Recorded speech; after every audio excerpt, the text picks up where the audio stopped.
Bismillahirrahmanirrahim. Assalamualaikum warahmatullahi wabarakatuh.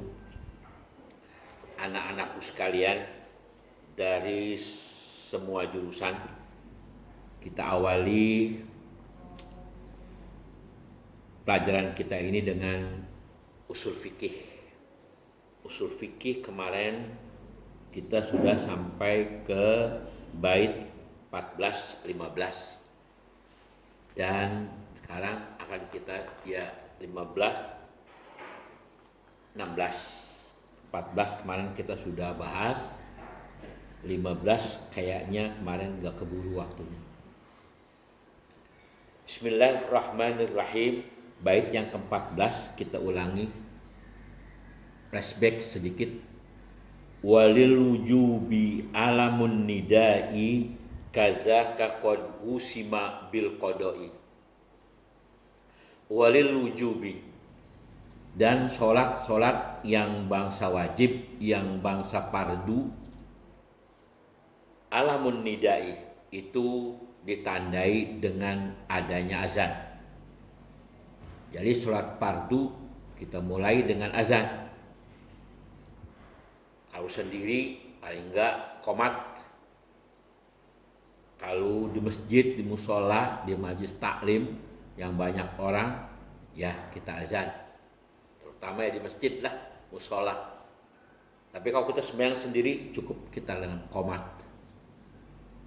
Ya mau azan juga ya nggak jadi masalah, pelan-pelan aja sendiri. Pertama, sholat wajib atau sholat fardu mesti pakai azan. Sholat yang lain enggak. Sholat sunat, mau sholat id, sholat apa itu enggak perlu pakai azan. Makanya sholat id ditandai dengan baca sholawat dan lain sebagainya.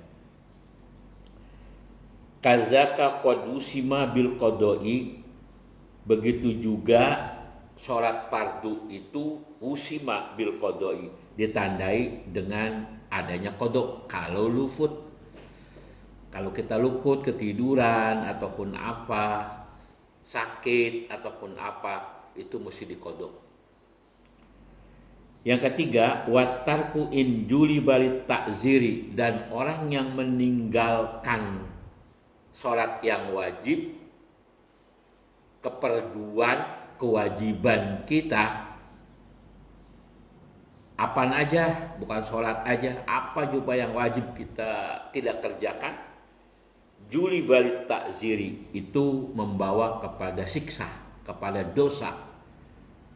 Dosa udah jelas siksa. Wasmali istiqra minal basiri, begitulah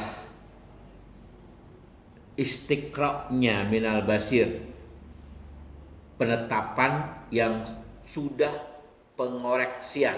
Istiqra' sebetulnya artinya mengoreksi, penetapan ulama-ulama. Basir minal basirah. Siapa itu al-basirah? Al-khubroh. Jadi al-basirah, al-khubroh, orang yang khabir. Basir ngelihat pakai mata, khabir ngelihat pakai hati. Jadi ulama itu mata juga, pikiran dan hati semua jadi satu semua.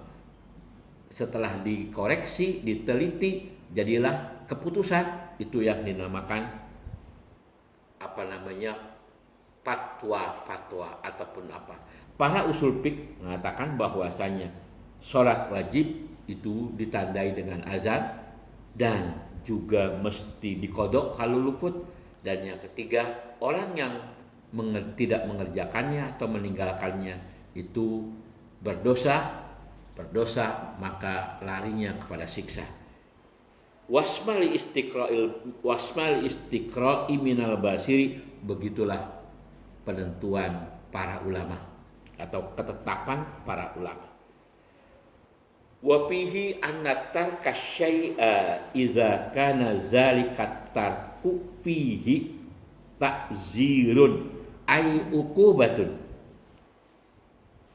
Wa fihi, dan padanya ini bait, annatar kasyai'a, bahwasanya meninggalkan sesuatu yang wajib tadi, iza kana zalika tarku fihi, apabila adalah ia meninggalkan yang demikian itu padanya takzirun ay ukubatun, yaitu mendapat ukubah, siksa. Takzir, ada ancaman. Takzirun di sini ancamannya apa? Ay ukubatun, maka siksa. Orang yang meninggalkan sembahyang sengaja, nah kafir murtad dia.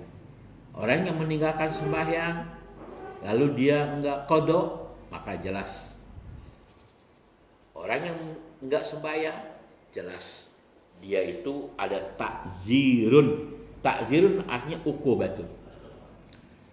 Lalu dijelaskan palitariki mimma yadullu ala wujubi fi izalika syai'i.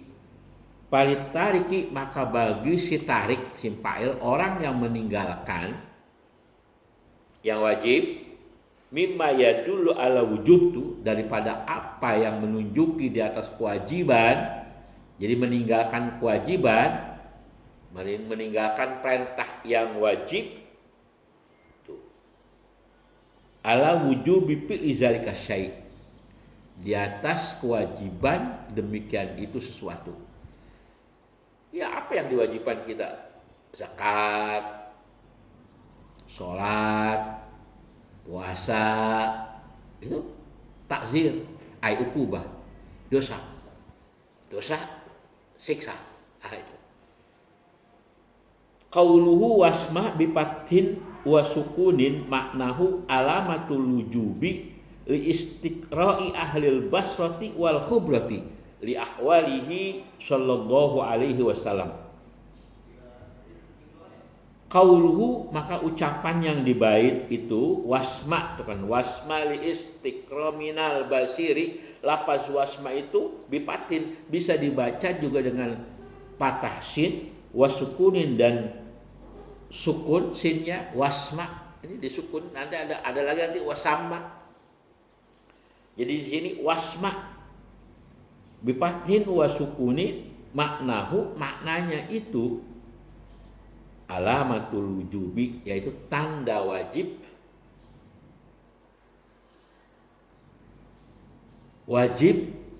makruh, mubah, haram. Nah, itu hukum yang tadi ditetapkan oleh Nabi tentunya berdasarkan Al-Quran dan hadis. Nah, terus berkembang.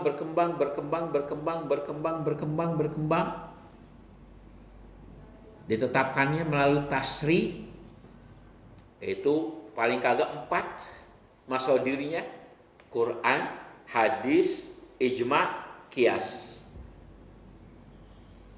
Sekarang tinggal ijma dan qiyas. Maksudnya Quran dan hadis. Di Quran ada, cukup kita pakai Quran. Di Quran nggak ada, kita lari ke hadis, karena hadis bayan daripada Al-Quran.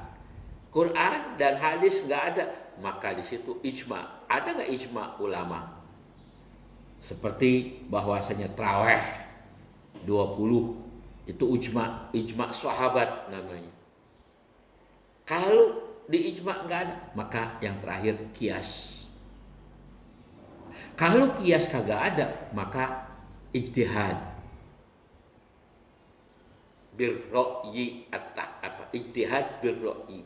Nah, ijtihad birro'yi dengan apa? Tentunya kita pakai dengan usul fikih dan lain-lain sebagainya. Masadirnya ada banyak, ada 10, tapi yang muttafaq alaih, yang paling enggak seseorang itu harus 4. Quran, sunnah, hadis, ijma, qiyas. Baru bisa kita menetapkan sesuatu, menentukan sesuatu, atau memfatwakan sesuatu dengan berdasarkan itu tadi, dalil-dalil atau masadir.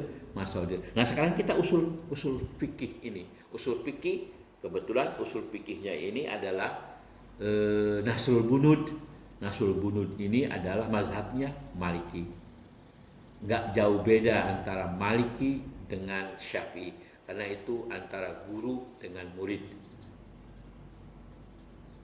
Tapi ada juga perbedaan antara Imam Maliki dengan Imam Syafi'i. Nah, di sini apa itu? Qauluhu wasma, lafaz wasma dibaca dengan patah atau sukun sin, maknanya itu tanda wajib. Ketetapan-ketetapan wajib itu apa? Siapa yang menetapkan itu? Seperti fikih, siapa yang bikin fikih? Kan begitu. Listiqra'i Halil Basri wal Khubrati, setelah penelitian. Istiqra' artinya penelitian dan penetapan. Setelah diteliti dan ditetapkan, namanya kita dengan bahsul masail, dibahas itu masalah berdasarkan nanti rujukan-rujukan dari beberapa imam, paling kagak itu tidak keluar dari koridor imam yang 4. Siapa itu? Imam-imam Ahlul Basrati, yaitu wal Khubrati, orang-orang yang alim. Basrah artinya ahli, orang yang bisa wawasannya jauh, artinya ilmunya dalam. Wal Khubro itu dalam sampai ke hati-hati, artinya sampai pun yang dalam itu yang mengetahui. Banyak ulama-ulama yang paling gagah imam yang 4 itu dinamakan Ahlul Basrah wal Khubro. Basrah wawasan, penglihatan secara Khubro adalah mata hati atau yang dalam. Jadi Basrah wal Khubrati li ahwalihi sallallahu alaihi wasallam, bagi hal keadaannya Nabi sallallahu alaihi wasallam. Habis. Palam yarau yu'aziru illa ala tarki wajibin. Palam yarau, maka mereka para ulama yu'aziru, ya, tidak mengatakan itu orang disiksa, tidak menetapkan orang itu disiksa, atau palam yarau yu'aziru, maka mereka para ulama tidak berpendapat, ya, orang yang disiksa atau orang yang berdosa itu illa, kecuali ala tarki wajibin, di atas meninggalkan yang wajib. Kalau dia sudah meninggalkan wajib, barulah orang itu dikatakan berdosa atau nanti dapat siksa. Li'anna tarkahu maksiatun, karena bahwasanya meninggalkan kewajiban itu hukumnya maksiat. Orang yang maksiat disiksa, dosa. Pal maksiatu hiya tarkul wajibi au fi'lul harami. Di sini dikategorikan pal maksiatu, apa itu maksiat? Maksiat hiya, yaitu tarkul wajibi, meninggalkan kewajiban, artinya perintah yang wajib, au fi'lul haram, atau mengerjakan perbuatan yang haram. Kita lanjut ke bait yang 16, wa ma tamahhadha liqasdil qarbi. Coba dah kita lihat waktunya dulu. Udah ada belum? Kalau waktunya itu 13.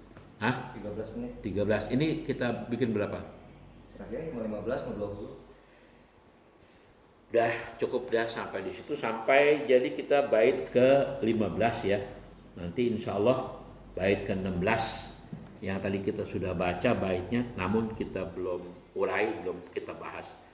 Untuk untuk usul fikih cukup, yaitu bait ke 14 dan ke 15.